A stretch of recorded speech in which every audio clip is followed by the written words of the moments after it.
हरे कृष्णा कृष्णा कृष्णा हरे हरे, हरे राम राम राम हरे हरे।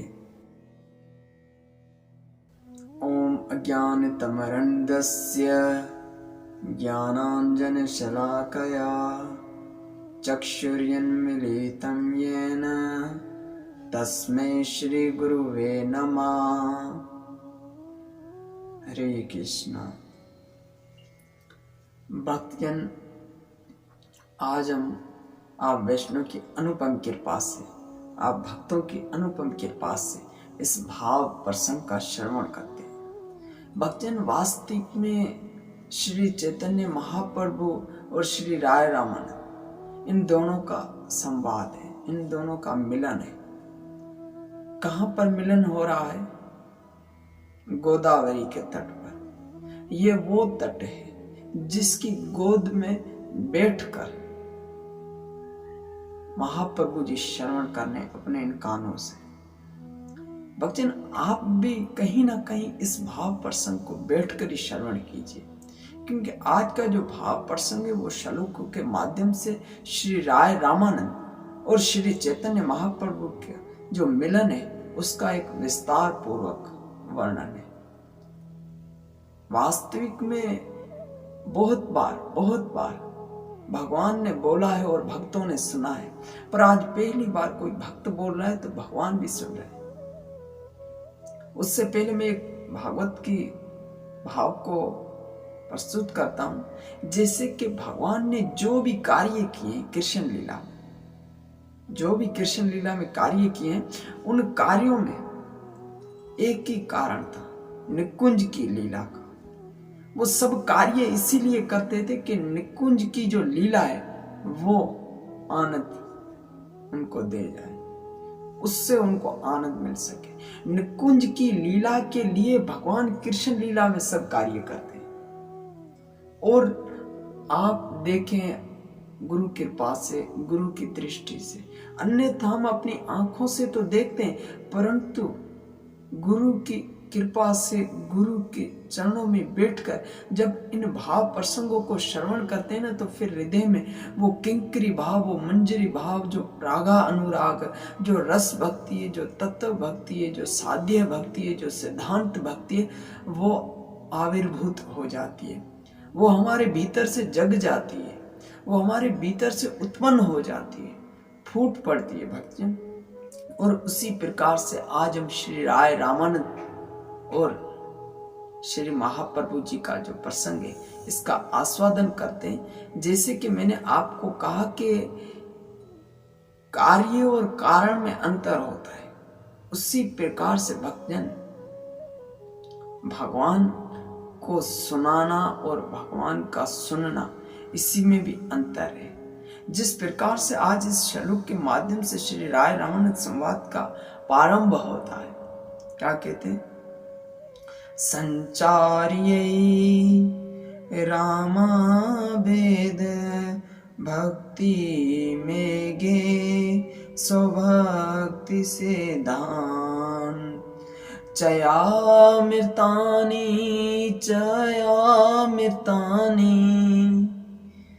गौरवेद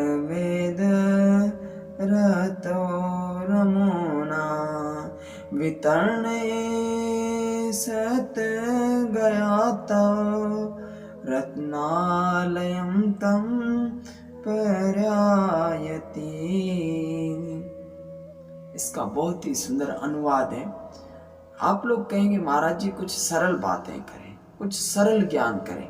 भक्तजन, एक बात मैं आपको निजी रूप से कहना चाहूँगा, जो मैं हर रोज अपने जीवन में घटित दर्शन के रूप में देखता हूँ कि छोटी मोटी बातें समझ में भी आ जाती है, परंतु जो दिव्य बातें वो हमारी समझ में नहीं आती है। एक बार यही प्रश्न मैंने गुरु महाराज से कहा था कि गुरु महाराज जी, कभी कभी ऐसा होता है कि मैं कथा में बैठा होता हूँ परंतु मुझे कथा समझ में नहीं आती है।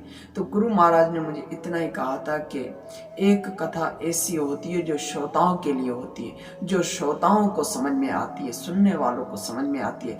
फिर बोलते बोलते एक कथा ऐसी होती है जो केवल वक्ता को सुख देती है, वक्ता को अच्छी लगती है, श्रोताओं को अच्छी नहीं लग पाती है।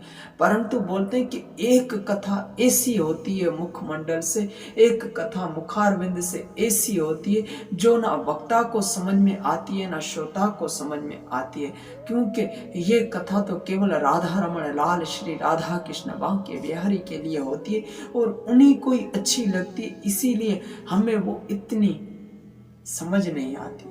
तो उसी प्रकार से ये श्लोकों का जो भाव रस है वो आप प्रेम पूर्वक जब श्रवण करेंगे तभी जाकर आपके हृदय में ये रागा अनुराग भक्ति उत्पन्न कर पाएगा। ये प्रसंग दिव्य है भक्तिजन, इस पर बहुत गौड़ीय चर्चाएं। जैसे आज हमने ये जाना न कि रत्नाकर श्री नारायण है, उसी प्रकार से भक्तिजन इस श्लोक का भाव यही है कि भक्ति सिद्धांत के अथा अमृत समुद्र रूप श्री गौरांग महाप्रभु रामानंद रूप मेघ में निज विषय भक्ति सिद्धांतों का संचार करके उनसे ही रामानंद रूप मेघ द्वारा ही वर्षित उन्हीं भक्ति तत्व सिद्धांतों को अनुभव कर स्वयं रत्नालय बन गए भक्तियां।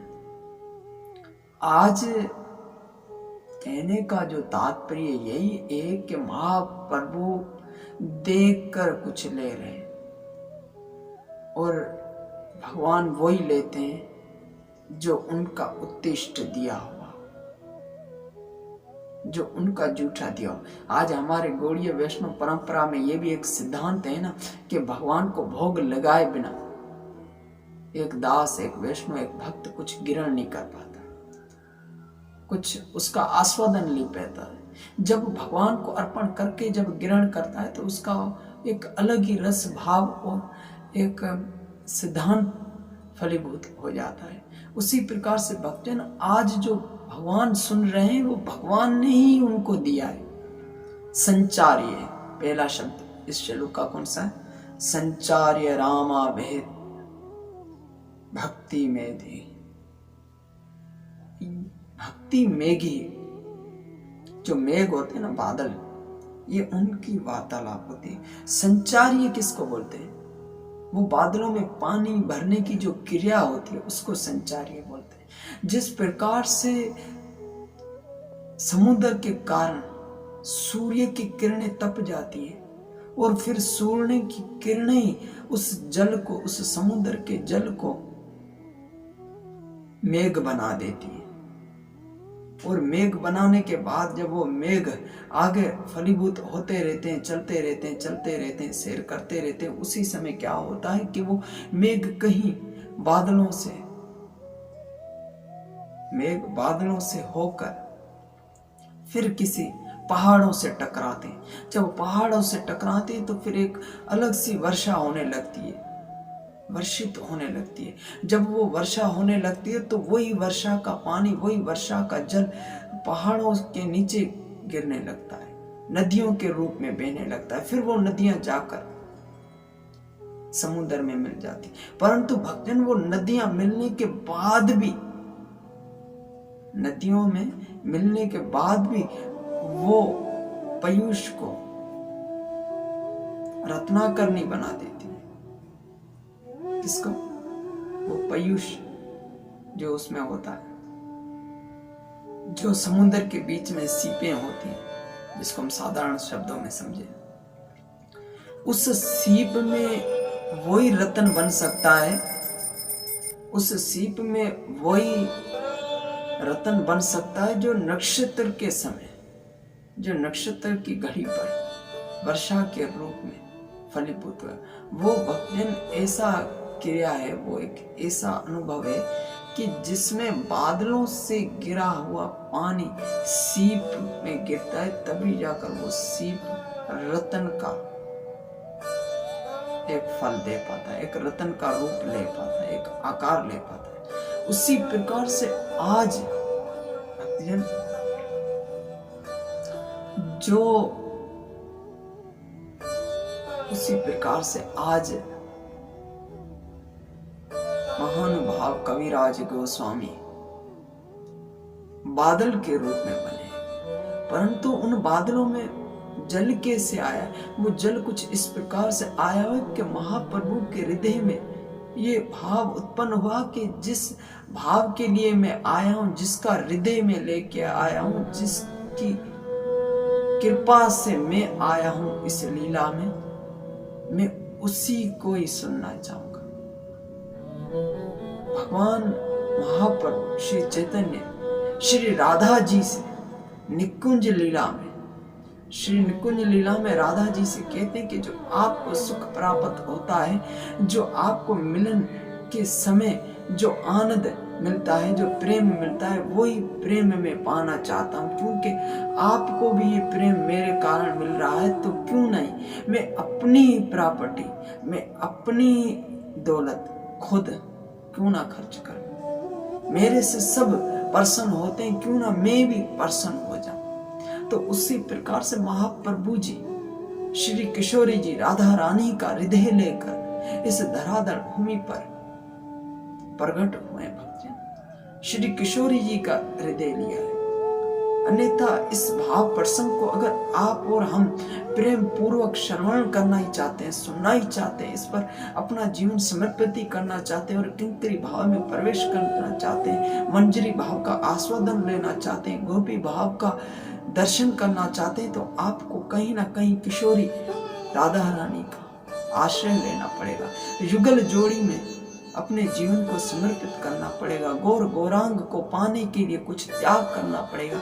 जैसे गीता में कहते हैं कि त्यागात शांति, जो भक्त जो दास त्याग नहीं करता है उसको शांति नहीं मिल पाती है। उसी प्रकार से भक्तजन आप और हम कुछ संसारी व्यवहारों को, कुछ संसारी स्वार्थों को त्याग नहीं करेंगे, तभी तक हम भी अपने जीवन में भगवान की भक्ति से, भगवान के रस से, भगवान के भाव से फलीभूत नहीं हो सकेंगे और उनके कारण हम अपने जीवन में शांति और सुख का अनुभव नहीं कर सकेंगे और उन्हीं के कारण हम इन गूढ़ रहस्यों को समझ नहीं सकेंगे।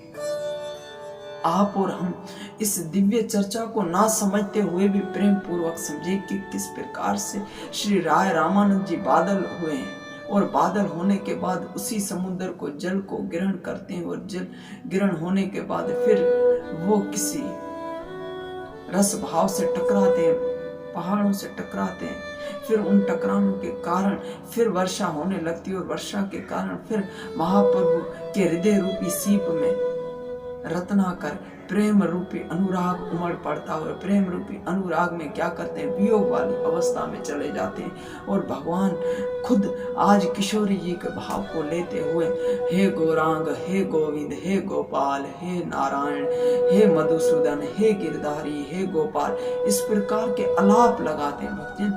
आप और हम इस प्रकार के अलाप भगवान के चरणों में रखें कि वो भी हमारे अलाप को सुनकर हमें भी अपनी भक्ति रस का आस्वादन दे दे। जैसे भगवान ने कहा है अर्जुन, जो भक्त मेरा प्रेम पूर्वक नाम लेता है मैं उसे विशेष बुद्धि देता हूँ, ददामि बुद्धि योगम। उसी प्रकार से आप और हम भगवान का जब प्रेम रूपी नाम श्रवण करते हैं, प्रेम रूपी नाम बोलते हैं, तभी जाकर हम इस प्रेम रूपी भक्ति को आस्वादन कर सकते। भक्तजन, इस श्लोक की व्याख्या तो बहुत बहुत बड़ी है, परंतु हम सार स्वरूप में समझेंगे, क्योंकि किसी भक्त ने कहा कि प्रभु जी आप सरल रूप से कथा करें, हमें समझ में नहीं आती है। सरल तो होगी नहीं, तरल में होने नहीं दूंगा और गरल आप करना नहीं। सरल, तरल, गरल, इन तीनों में अंतर है। सरल हो नहीं सकती है, गरल में होने नहीं दूंगा और बाद में आप खुद ही प्रेम पूर्वक इसको आस्वादन करते रहे। वास्तविक में आज ये प्रार्थना भी हो रही है। किसी भक्तों ने मुझे कहा था कि आप कहें सबको, जो भी भक्त इस कथा को, इस भाव को श्रवण करता है तो वो प्रेम पूर्वक आगे भी शेयर करें, जिससे दूसरे भक्तों को भी इस प्रेम रूपी भक्ति और इस राय रामानंद संवाद का आश्रय मिल सके। आप अधिक से अधिक शेयर करें हमारे इस गोपी भाव चैनल को। हरे कृष्णा, हरे